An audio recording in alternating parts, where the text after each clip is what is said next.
Bismillahirrahmanirrahim.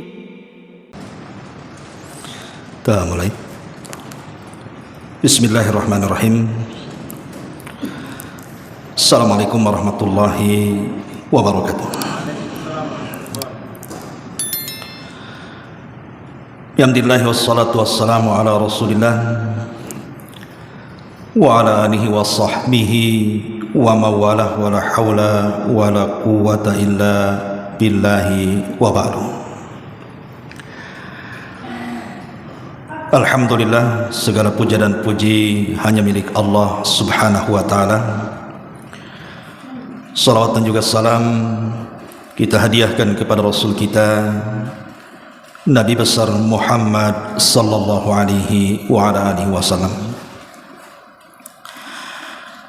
Ma'asyiral muslimat yang dimuliakan Allah subhanahu wa ta'ala, alhamdulillah di pagi menjelang siang ini kita bisa kembali duduk di Masjid Nidaul Ilmi,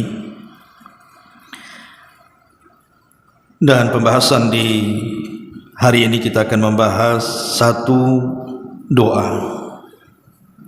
yang sangat bagus sekali untuk dibiasakan membacanya, karena doa ini selalu dibaca Nabi, dan doa ini mencakup kebaikan dunia kita dan akhirat kita. Doa ini dicantumkan di dalam Sahih Muslim pada nomor hadis ke-2720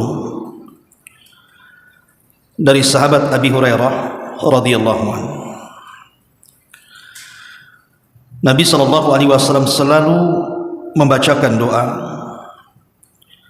Allahumma aslih li dini alladhi huwa ismatu amri wa aslih li dunyaya allati fiha ma'ashi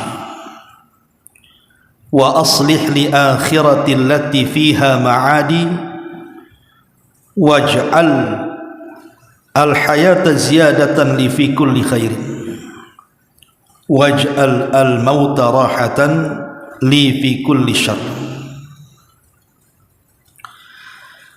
Ya Allah, perbaikilah bagiku agamaku yang menjadi pegangan urusanku, dan perbaiki bagiku duniaku yang menjadi tempat kehidupanku. Perbaikilah bagiku akhiratku yang akan menjadi tempat kembaliku, serta jadikanlah kehidupanku mempunyai nilai tambah bagiku dalam segala kebaikan, serta kematianku sebagai kebebasanku dari segala keburukan. Lihat bagaimana kandungan isi daripada doa ini. Allahumma aslih li dinil ladzi huwa ismatu amri wa aslih li dunyaya allati fiha ma'ashi wa aslih li akhirati allati fiha ma'adi waj'alil hayata ziyadatan li fi kulli khair waj'alil mauta rahatan min kulli syarr. Ma'asyiral muslimat yang dimuliakan Allah Azza wa Jalla, baik kita akan terangkan kalimat per kalimat dari doa ini. Di sini Nabi sallallahu alaihi wasallam memanjatkan doa kepada Allah Subhanahu wa taala, meminta kepada Allah kebaikan dunia dan akhirat, dan harusnya seperti itu. Seorang muslim kalau berdoa kepada Allah Subhanahu wa taala, jangan hanya meminta kebaikan dunia saja, karena kita ini tidak hendak hidup di dunia terus. Tapi kalau bisa 2/3 doa kita itu meminta kepada Allah Subhanahu wa taala akan kebaikan akhirat kita. Cukuplah dunia ini 1/3 saja, 2/3-nya minta akhirat. Karena kehidupan yang hakiki bagi kita itu bukan di dunia. Berapalah kita ini hidup di dunia? 60 tahun, 70 tahun, 80 tahun, iya kalau sampai ke situ usia kita. Karena Nabi SAW membatasi umur umatnya itu berkisar 60 sampai 70 tahun saja.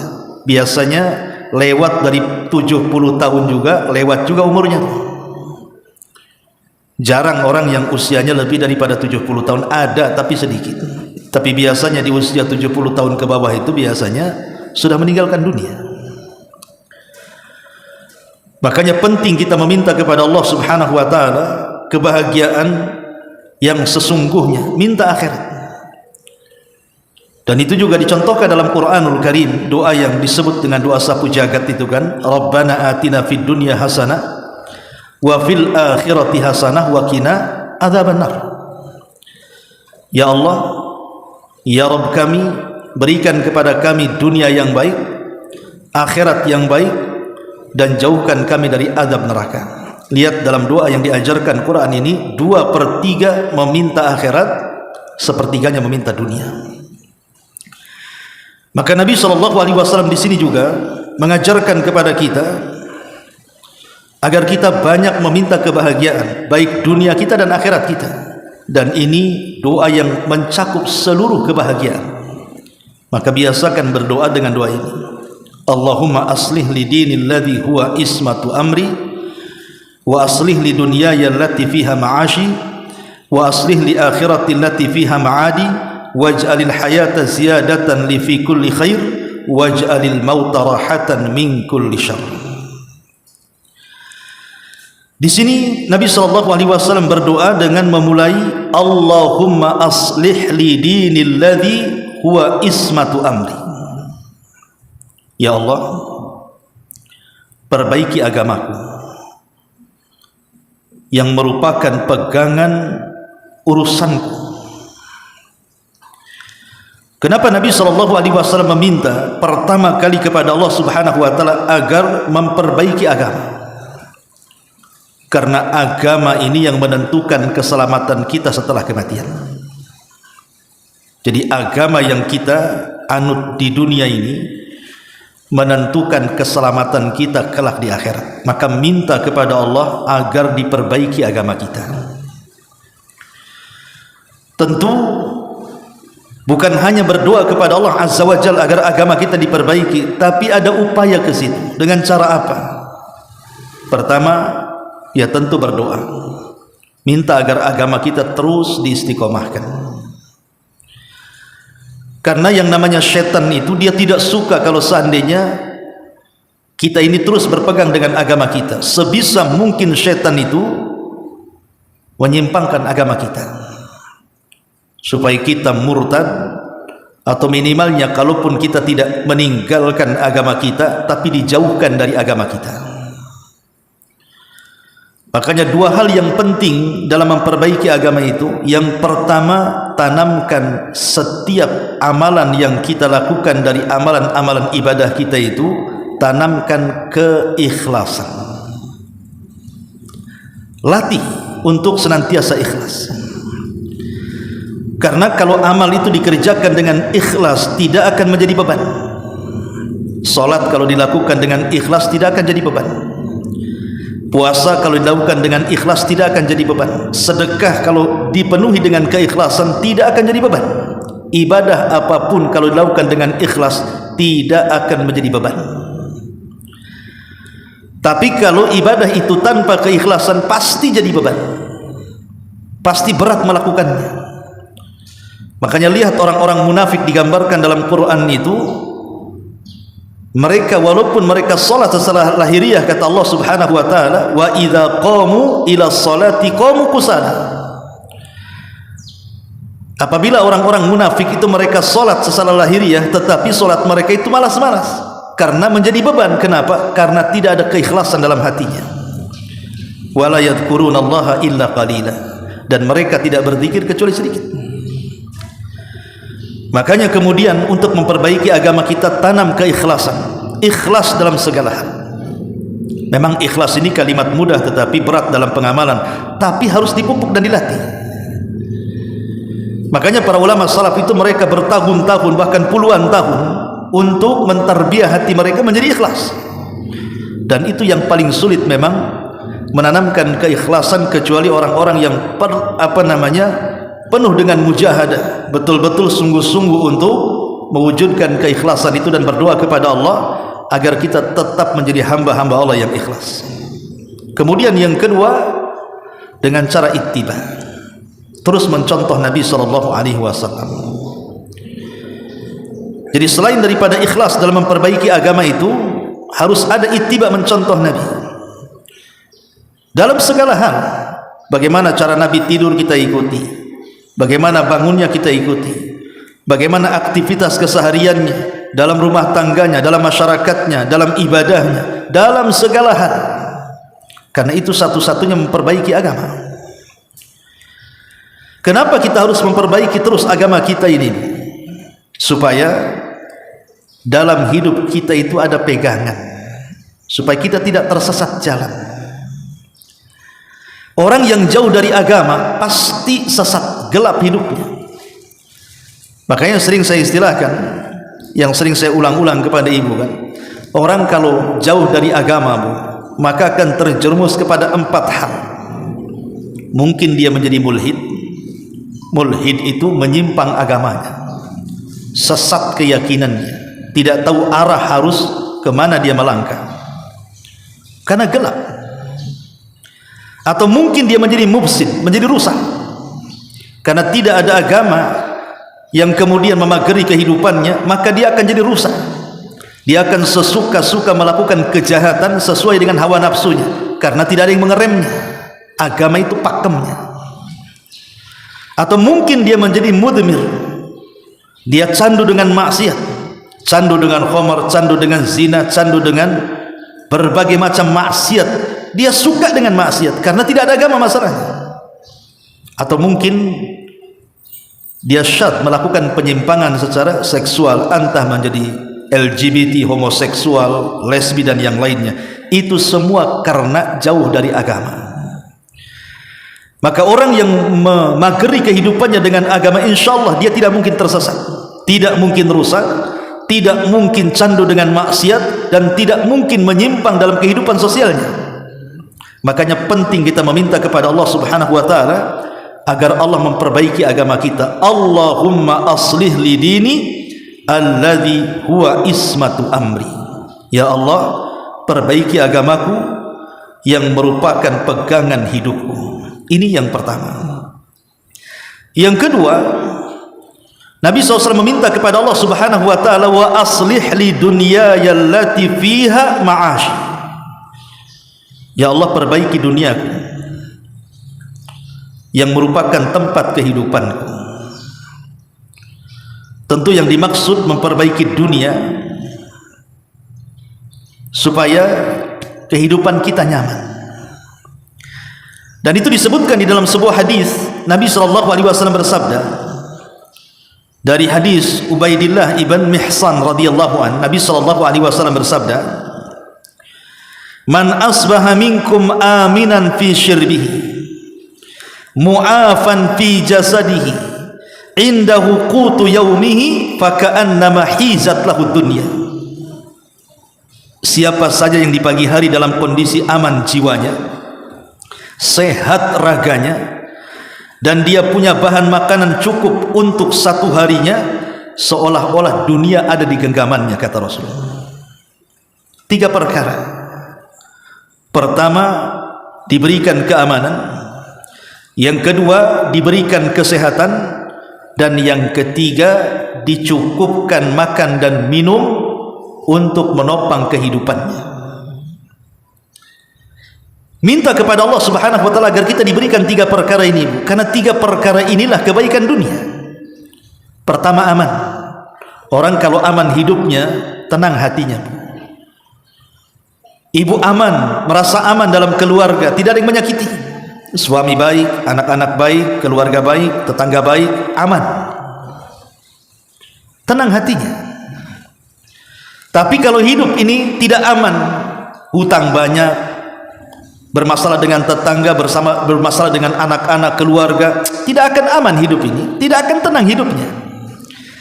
Maka minta kepada Allah Subhanahu wa taala untuk memperbaiki dunia itu, diberikan keamanan, karena aman inilah yang membuat kita tenang hidup. Aman dari ancaman, aman dari orang-orang yang menyakiti dengan lisannya dan perbuatannya. Pokoknya betul-betul aman dari segala hal yang bisa membuat hatinya tidak tenang. Ini yang pertama. Yang kedua, minta kepada Allah Azza wa Jalla kesehatan. Karena orang sakit itu tidak tenang hidupnya, Bu. Jangankan ibu saja merasakan orang sakit itu tidak enak. Saya kena asam urat aja udah nggak enak. Mau susah jalan, sholat aja duduk, mau ke pengajian jadi paksa-paksa gitu kan.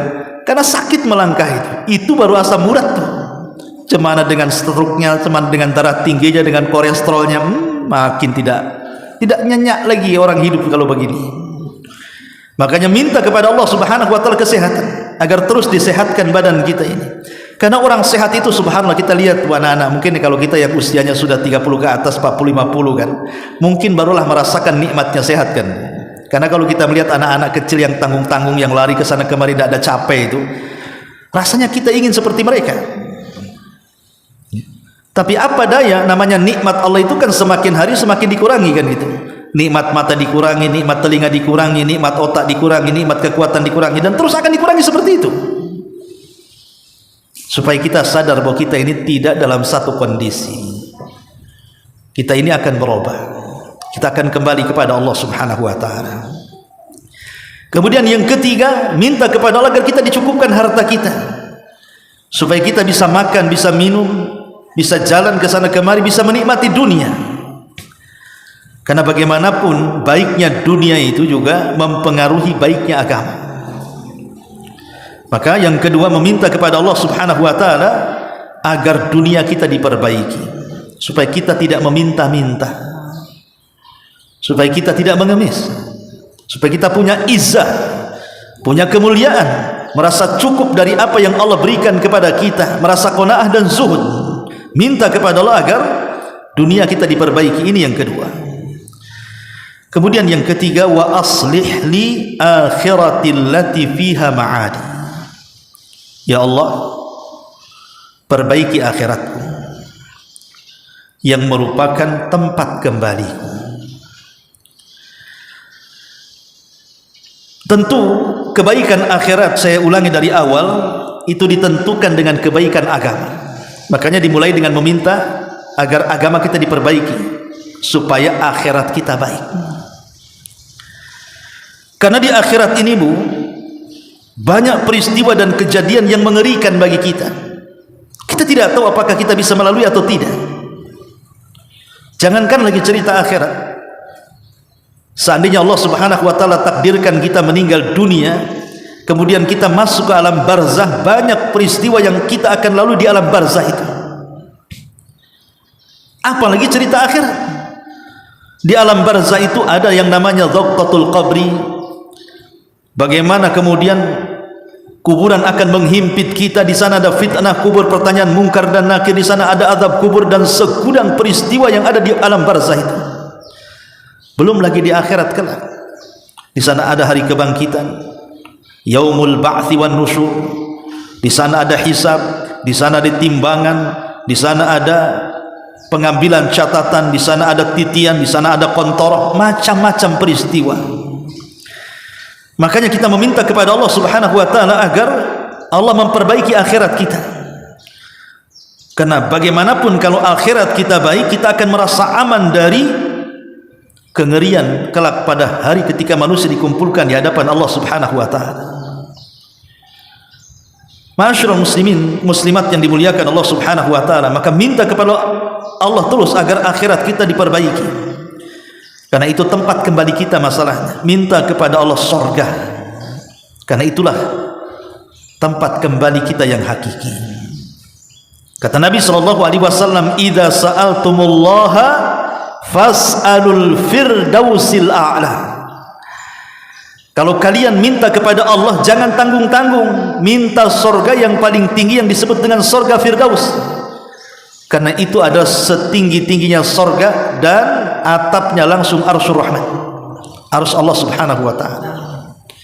Minta dalam setiap doa kita, Bu. Jangan sampai dalam setiap doa kita tidak minta surga. Kalau bisa setiap doa kita sisipkan, ya Allah berikan surga, ya Allah berikan surga, ya Allah berikan surga. Begitu. Karena itu tempat kembali kita yang hakiki.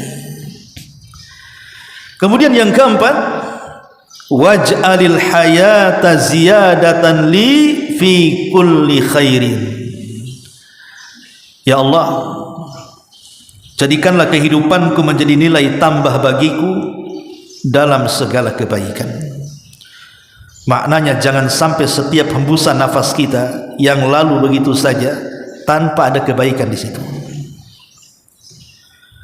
Ketika Nabi SAW mengumpulkan para sahabat, Nabi SAW bertanya ke hadapan para sahabat, siapa yang hari ini di antara kalian mengunjungi orang sakit? Tidak ada yang menjawab kecuali Abu Bakar. Saya wahai Rasul. Kata Nabi SAW, siapa di antara kalian yang hari ini mengikuti jenazah sampai ke kuburan? Tidak ada yang menjawab kecuali Abu Bakar. Saya wahai Rasul. Kata Nabi SAW, siapa yang hari ini memberi makan fuqara wal masakin? Tidak ada yang menjawab kecuali Abu Bakar. Saya wahai Rasul. Kata Nabi SAW, siapa di antara kalian yang berpuasa hari ini? Tidak ada yang menjawab kecuali Abu Bakar. Kata Nabi SAW, tidaklah 4 perkara terkumpul dalam seseorang dalam satu hari illa dakhalal jannah, kecuali pastikan dia masuk surga. Artinya Nabi SAW mengajarkan kepada kita jangan sampai lewat satu hari itu tidak ada kebaikan yang kita lakukan. Makanya Allah Subhanahu wa taala mengatakan fa idza faragta fansab. Apabila engkau sudah selesai melakukan sebuah amalan, maka mulailah dengan amalan yang baru yang baik. Supaya apa? Supaya Allah mudahkan amalan kita. Karena orang-orang yang sudah mudah mengamalkan amalan saleh, mudah melaksanakan salat, mudah melaksanakan puasa, mudah melaksanakan zakat, mudah melaksanakan sedekah, mudah berzikir, mudah baca Quran, mudah silaturahim, mudah, pokoknya mudah beramal saleh, maka Allah akan mudahkan jalannya ke surga. Apa kata Allah? Fasanu yassiruhu lil yusra. Sudah mudah jalan kebaikan, Allah mudahkan lagi langkahnya, sehingga Allah tutup dengan husnul khotimah. Maka kalau bisa dalam kehidupan kita ini jangan lewat satu detik kalau bisa kecuali ada hembusan-hembusan zikir kebaikan. Karena itu tujuan hidup kita. Kalau kita ingin mendapatkan akhirat yang baik, perbanyak modal kita di dunia. Tapi kalau kita kecilkan modal kita di dunia, jangan harap kita mendapatkan akhirat yang besar. Dan modal itu bisa kita lakukan dengan memperbanyak ibadah, kebaikan, baik yang wajib ataupun yang sunnah. Itulah makna waj'alil hayata ziyadatan li fi kulli khairin. Dan yang terakhir, waj'alil mauta rahatan li min kulli syarr. Dan jadikan kematianku ya Rabb sebagai kebebasanku dari segala keburukan. Ma'asyiral muslimat yang dimuliakan Allah Azza wa Jalla, di zaman Nabi datang satu jenazah. Kata Nabi SAW, mustarih wa mustarahu minhu. Mustarih wa mustarahu minhu. Sahabat bertanya Rasul, apa makna mustarih dan apa makna mustarah minhu itu? Maka Nabi SAW mengatakan mustarih artinya orang yang beristirahat. Beristirahat dari apa? Beristirahat dari penatnya dunia, dan itulah kematian seorang mukmin. Jadi kematian seorang muslim itu adalah mustarih, di mana yang selama ini dia hidup di dunia dengan begitu penatnya dengan berbagai macam ujian dan bala, ketika datang kematian maka dia terbebas dari segala keburukan dunia. Kita lihat ada orang-orang yang bunuh diri kan, Bu. Alasannya apa? Faktor ekonomi. Tidak tahan disakiti, tidak tahan dizalimi, tidak tahan dibuli, tidak tahan dengan ekonomi yang seret dan begitu seterusnya. Akhirnya apa? Berujung dengan bunuh diri kan? Dan itu banyak disaksikan di masyarakat. Gara-gara putus cinta aja bunuh diri. Padahal hanya cinta saja, cinta tak dimakan, bunuh diri dia. Karena keyakinan dia bahwa dengan bunuh diri mengakhiri dirinya di dunia ini, seolah-olah dia akan beristirahat kan. Itu keyakinan dia. Sebenarnya keyakinan orang yang meninggal itu beristirahat itu benar kalau itu kematian seorang mukmin. Kematian seorang mukmin itu istirahat bagi dia.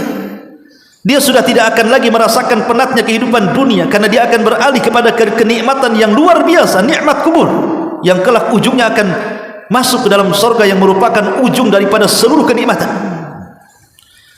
Tetapi kalau kematian itu dirasakan bukan seorang mukmin, orang fasik, orang jahat, orang kafir, orang musyrik gitu ya, maka yang beristirahat bukan dia yang mati, tapi orang yang beristirahat. Syukurlah dia mati gitu. Kalau tak mati buat rusuh aja dia tuh. Orang lain yang beristirahat, ternak-ternak yang beristirahat, bumi dan langit yang beristirahat karena kejahatannya. Makanya minta kepada Allah Subhanahu wa taala agar kita ini diwafatkan betul-betul yang beristirahat, kita yang wafat, bukan orang yang beristirahat karena wafatnya kita. Dan itu dengan terus meminta kepada Allah Subhanahu wa taala agar kita diwafatkan dalam kondisi husnul khatimah. Minta agar akhir kehidupan kita itu diperbaiki. Dan husnul khatimah tidak mungkin kita dapati kecuali dengan melakukan 8 perkara. Pertama, al-istiqomah. Harus istiqomah. Apa istiqomah? Istiqomah itu sebagaimana sabda Nabi SAW, khairul a'mal adwamuha wa inqalla. Sebaik-baik amal itu yang langgeng walaupun tak banyak. Namanya ibu membiasakan sholat duha, ya sudah sholat duha dibiasakan. Baca Quran dibiasakan. Sholat malam terus tidak berhenti. Itu disebut istiqomah.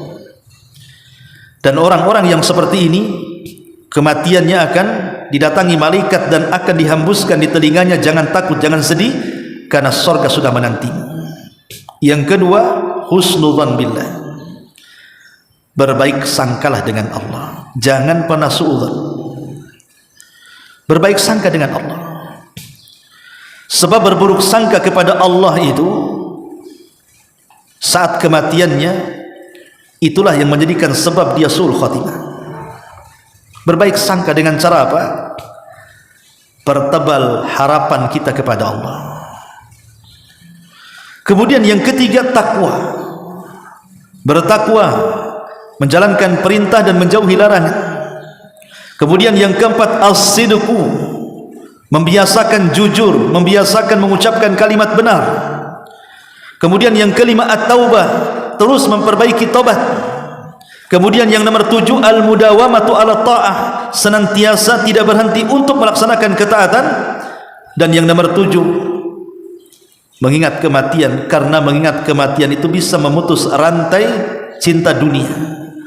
Dan yang terakhir, al-khawfu min asbabi su'il khatimah, takut kalau seandainya kita meninggal dan mendatangkan sebab-sebab buruknya akhir perjalanan hidup kita. Ini 8 perkara kata para ulama.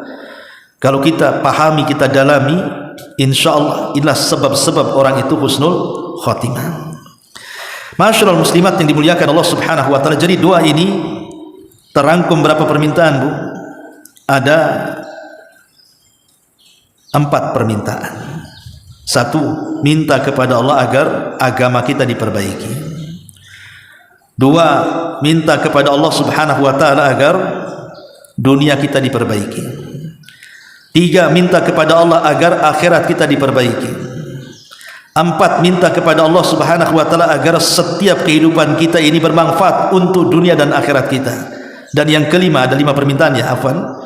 Minta kepada Allah agar kematian kita diakhiri dengan husnul khatimah. Ini kan luar biasa. Makanya ulama menyebut doa ini sebagai doa yang mencakup seluruh urusan agama dan dunia serta kehidupan dunia dan akhirat kita. Artinya ini doa yang mencakup semuanya. Maka biasakan doa ini, baca dalam setiap pagi, setiap petang, setelah sholat, terserah. Karena memang tidak ada nasnya harus dibaca jam berapa, waktu apa, di tempat apa, tidak, bebas. Kita bisa membaca kapan saja. Allahumma aslih li dini alladhi huwa ismatu amri, wa aslih li dunyaya allati fiha ma'ashi, wa aslih li akhirati allati fiha ma'adi, waj'alil hayata ziyadatan li fi kulli khair, waj'alil mauta rahatan li min kulli syarr. Ya Rabb, perbaikilah bagiku agamaku yang menjadi pegangan urusanku. Ya Rabb, perbaiki bagiku duniaku yang menjadi tempat kehidupanku. Ya Rabb, perbaiki bagiku akhiratku yang menjadi tempat kembaliku. Ya Rabb, sertakan jadikan kehidupanku mempunyai nilai tambah bagiku dalam setiap kebaikan, dan kematianku sebagai pembebas dari segala keburukan. Wallahu a'lam bishawab. Ini diantara kajian di pagi menjelang siang. Baik, sebelum saya tutup, kalau ada yang bertanya silakan, kita buat tanya jawab.